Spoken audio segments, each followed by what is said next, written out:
Hello students, welcome to my channel. Myself Nimit sir, and today we are going to do our new topic, nature of unemployment, chapter number 6. So students, ये eco का chapter number 6 का नया topic है nature of unemployment. Nature का मतलब होता है types. Unemployment का मतलब मैंने आपको बताया था बेरोज़गारी, जब आपको काम नहीं मिलता। तो इसके भी बहुत सारे टाइप्स हैं जो एग्ज़ाम में आपको पूछे जाते हैं। टाइप्स ऑफ अनएम्प्लॉयमेंट और नेचर। सो यहाँ पे स्टूडेंट्स बहुत टाइप्स है। पहले हम देखेंगे कि ये जो अनएम्प्लॉयमेंट के टाइप्स है किसने बनाए। 2011-12 राजकृष्ण कमेटी, गवर्नमेंट की एक कमेटी बनी थी जिसमें जो श्री राजकृष्ण करके उनके जो चेयरमैन थे, उनके अंडर सब लोगों ने मिलके एक सर्वे किया था, जिसके वजह से उन्होंने अनएम्प्लॉयमेंट के बहुत सारे कैटेगरीज बताए थे हमें। तो टोटल पहले 4 मेजर्स बताए थे। सो वो 4 मेजर्स क्या है, कैसे आपको पता पड़ेगा कि आप एम्प्लॉयड हो या अनएम्प्लॉयड हो। So there are 4 measures to find which people or which person is considered employed or which person is considered unemployed। तो देखिए 4 मेजर्स है। पहला है टाइप, इनकम, विलिंगनेस, प्रोडक्टिविटी। तो आइए देखते हैं आपको भी कैसे पता पड़ेगा, आप भी जान सकते हो कि आप बेरोज़गार हो या एम्प्लॉयड हो। तो पहले देखिए टाइम। टाइम के हिसाब से आप गिनो, if any person has willingness and capacity to do work. आप काम करना चाहते हो, आपकी बहुत इच्छा है काम करने की, आप में उतना स्टेमिना भी है, उतनी कैपेसिटी भी है, पर मार्केट में आपके लिए काम नहीं है। Does not get work for more than 28 hours a week. मतलब 1 वीक में 7 डेज होते हैं।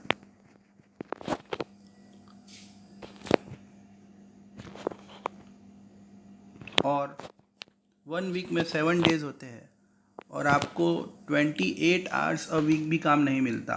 मतलब आप डिवाइड करो तो per day you are not able to get 4 hours work also. तो आप गिनोगे, इसमें आओगे फुल्ली अनएम्प्लॉयड, टोटल अनएम्प्लॉयड। मतलब आप टोटल बेरोज़गार हो।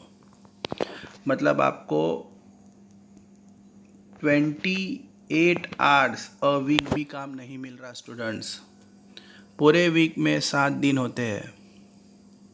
अब आप 28 आवर्स को 7 से डिवाइड करो तो आप एक दिन में 4 घंटा भी काम नहीं कर पा रहे हो। You are not able to get job for 4 hours.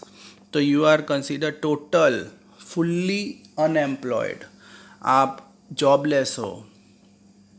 अब आप बोलोगे सर पार्ट टाइम जॉब करते हैं तो थोड़ा बहुत तो अर्निंग होता है, पर स्टूडेंट्स पार्ट टाइम जॉब में आप अपनी डिमांड को फुलफ़िल नहीं कर पाओगे, आप अपनी फैमिली को नहीं चला पाओगे।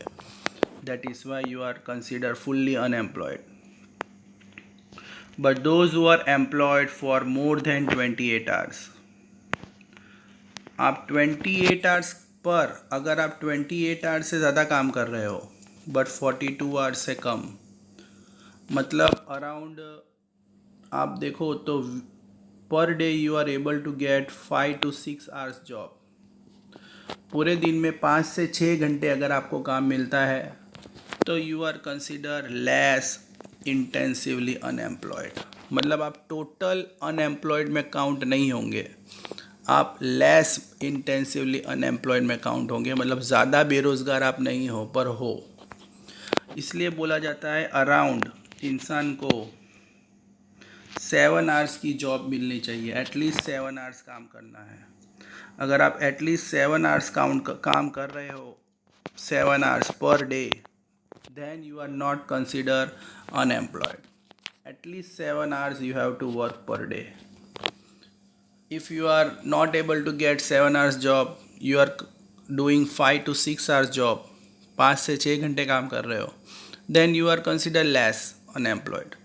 अगर आप 4 घंटे से कम काम कर रहे हो then you are totally unemployed. अब इनकम के मामले में आते हैं। When a person get very less income, which can not solve the problem of his poverty. Income के मामले में अगर आप जॉब कर भी रहे हो पर आपकी इनकम बहुत कम है, वेरी लेस इनकम, जिससे आप अपनी फैमिली को अच्छे से चला नहीं पा रहे हो, then you are consider poor. आप पॉवर्टी में आओगे, आप गरीबी का शिकार हो जाओगे। ये ज़्यादातर आपको रूरल एरियाज़ में देखने को मिलता है। विलेजेस में लोगों की इनकम नहीं होती। एग्रीकल्चर में जो लोग जुड़े हुए होते हैं उन लोग इतना कमा नहीं पाते हैं। फैमिली की जो एक्सपेंस होता है फैमिली का बहुत ज़्यादा होता है, जिसकी वजह से वो पॉवर्टी के अंदर आ जाते हैं, गरीबी के अंदर आ जाते हैं। एग्जाम्पल के तौर पे देखें तो a person require 30,000 rupees to satisfy needs but earn only 15,000। अगर कोई बंदा 30,000 की उसकी पूरी फैमिली का पूरा एक्सपेंस है, 30,000 महीने का खर्चा है, पर उसकी बेचारे की इनकम 15,000 ही है, तो आप सोचो वो अपने फैमिली को कैसे चला पाएगा, अपने बच्चों को एजुकेशन कैसे दे पाएगा, हेल्थ फैसिलिटी कैसे दे पाएगा। तब वो इंसान पॉवर्टी में आ जाएगा। तो आप सोचो ये चीज़ भी अनएम्प्लॉयमेंट में आती है। अब ये आप नहीं गिन सकते कि मैं जॉब कर रहा हूँ तो मैं एम्प्लॉयड हूँ, मैं बेरोज़गार नहीं हूँ। पर स्टूडेंट्स, आप काम कर रहे हो तो उतनी आपको इनकम भी मिलनी चाहिए जिससे आपकी फैमिली की नीड्स पूरी हो सके, तब आप अनएम्प्लॉयमेंट में नहीं आओगे। अगर आपकी इनकम कम है तो आप अनएम्प्लॉयमेंट में कंसिडर करे जाओगे। Willingness, when a person is eligible of getting good job but does not get job as per his capability। Willingness का मतलब स्टूडेंट्स, आप काम करना चाहते हो, आप में कैपेसिटी भी है, आप में टैलेंट भी है, बट आप मार्केट में आपको लो कैटेगरी की जॉब मिल रही है, आपकी क्वालिफ़िकेशन के हिसाब से आपको जॉब नहीं मिल रही है। लाइक सीए है, अगर आपने सीए किया पर आपने जो जॉब कर रहे हो आप क्लर्क की कर रहे हो, तो इन दोनों में ज़मीन आसमान का फ़र्क है स्टूडेंट्स। तो आप भी अनएम्प्लॉयमेंट में आ जाओगे बिकॉज आप अपनी क्वालिफ़िकेशन टैलेंट के हिसाब से काम नहीं करोगे, then you are consider unemployed. Productivity, when a labour is working less than is actual productivity. एक वर्कर में बहुत काम करने का स्टेमिना है, टैलेंट है, पर उसे अपने कैपेसिटी के हिसाब से काम नहीं मिलता, then also he is considered unemployed। For example, a person can make 20 meters cloth but get job of making 10 meter।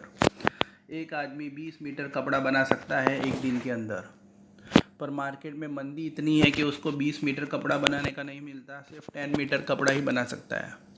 तो आप सोचो वो अनएम्प्लॉयमेंट में आएगा, क्योंकि वो कम प्रोडक्शन करेगा तो उसकी जो वेजिस होगी, उसकी जो पगार होगी वो भी कम होगी। अब वो इंसान इतना कपड़ा बनाता है तो उसको अच्छा पैसा मिलेगा जिससे वो अपनी गरीबी दूर कर पाएगा, पर मार्केट में मंदी के कारण उसको सिर्फ 10 मीटर्स कपड़ा ही बनाने को मिल रहा है, तो उसको जो पैसा मिलेगा, इनकम मिलेगी, वो भी उतनी कम मिलेगी। तो आप अपनी कैपेबिलिटी के हिसाब से काम नहीं कर पा रहे हो, सीधी बात है, then you are consider unemployed. Types of unemployment में और भी बहुत सारे टाइप्स हैं जो एक एक करके हम डिस्कस करेंगे। आज हम ओपन अनएम्प्लॉयमेंट डिस्कस करेंगे, एंड इसमें से कोई भी एक स्टूडेंट्स 3 मार्क का आंसर आता है आपके बोर्ड्स में, नोट कर लीजिएगा। टोटल 5 टाइप्स है अनएम्प्लॉयमेंट के। उसके पहले जो मैंने आपको नेचर पढ़ाया था वो राजकृष्ण कमेटी, उन्होंने किस तरह के अनएम्प्लॉयमेंट बताए थे। अब ये नॉर्मल टाइप्स ऑफ अनएम्प्लॉयमेंट है, मतलब टोटल बहुत सारे अनएम्प्लॉयमेंट है, टोटल 5 है। एग्ज़ाम में आपको राजकृष्ण कमेटी का क्वेश्चन पूछा जाएगा तो उसमें आपको जो मैंने प्रीवियस जो आपको इसके पहले बताया वो लिखना है, और ये टॉपिक में से कोई भी एक पूछा जाएगा, like explain open unemployment, explain under employment, explain disguise, then you have to write this topic. So आइए डिस्कस करते हैं open unemployment.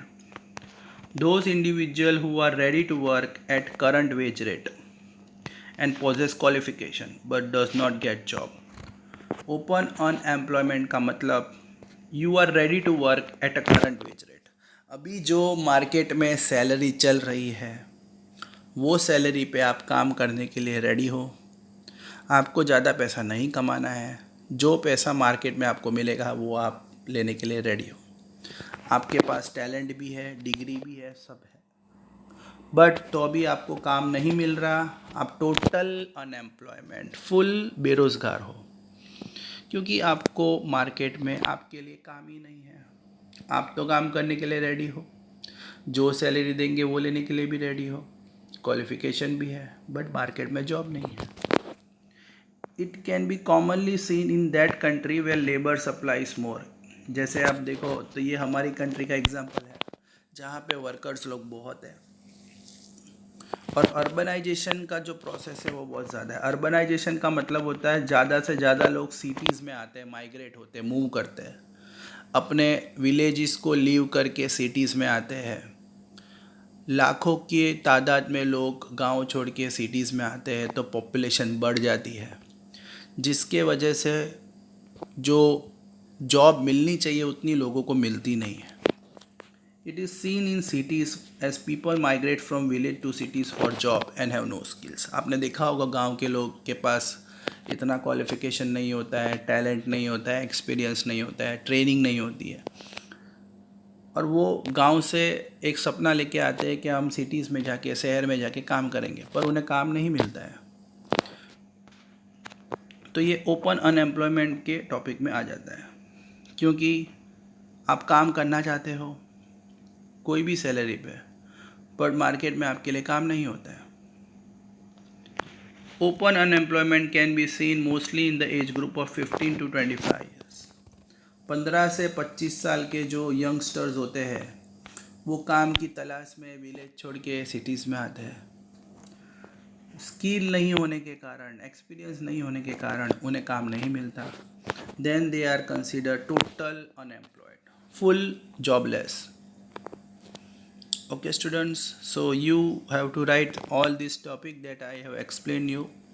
If you have any doubts, please feel free to contact me.